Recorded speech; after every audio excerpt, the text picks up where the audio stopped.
quella di costruire assieme alle persone un percorso condiviso che porta alle scelte che sono quelle che fanno, per quanto possibile, l'interesse del maggior numero dei cittadini, che hanno i minori impatti. E il dialogo è la chiave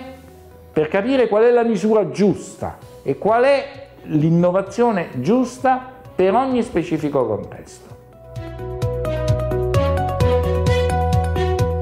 L'innovazione, usiamo il termine di questa esperienza,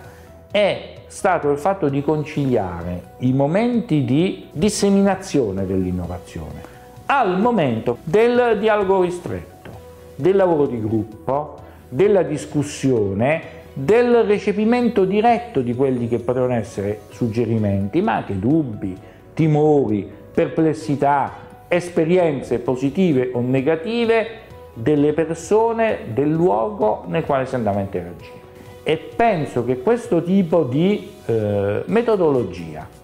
basata non soltanto su analizzare il territorio, fornire risposte ragionate, meditate e non preconcette rispetto a queste esigenze del territorio, ma anche e soprattutto interagire in modo diretto e immediato con la popolazione,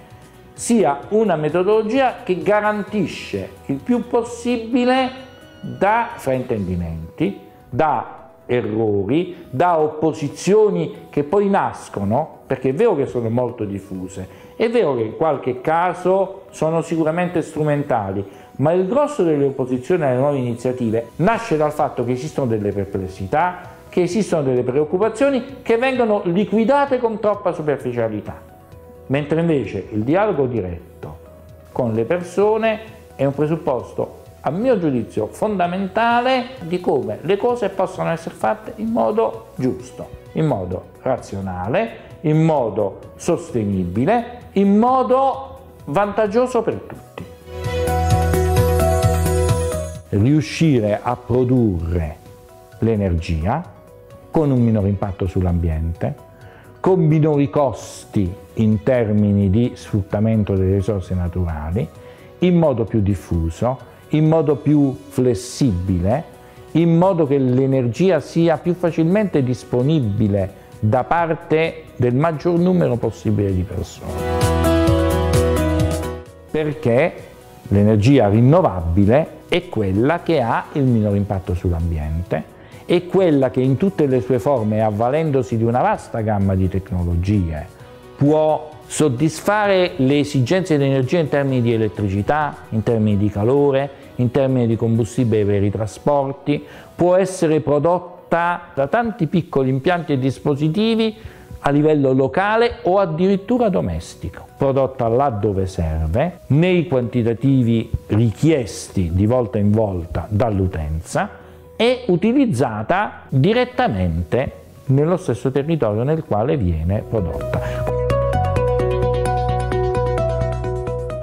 La bioenergia, che come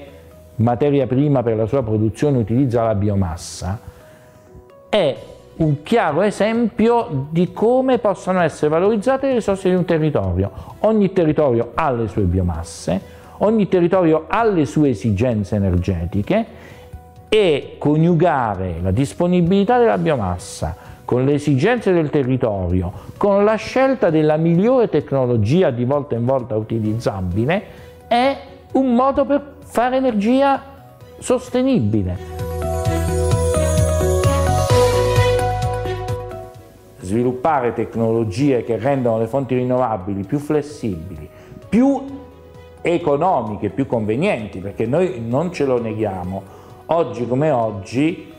le fonti rinnovabili sono ancora molto di meno di una volta, ma sono ancora più costose rispetto alle fonti convenzionali. Quindi renderle più economiche, renderle più flessibili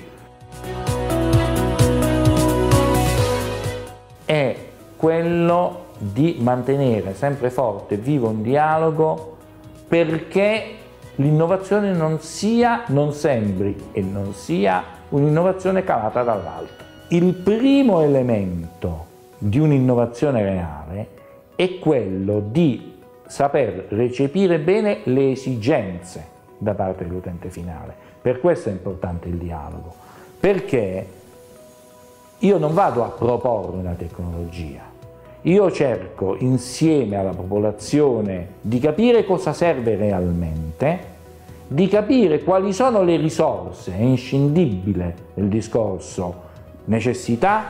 risorse, e quindi solo dopo questo confronto preliminare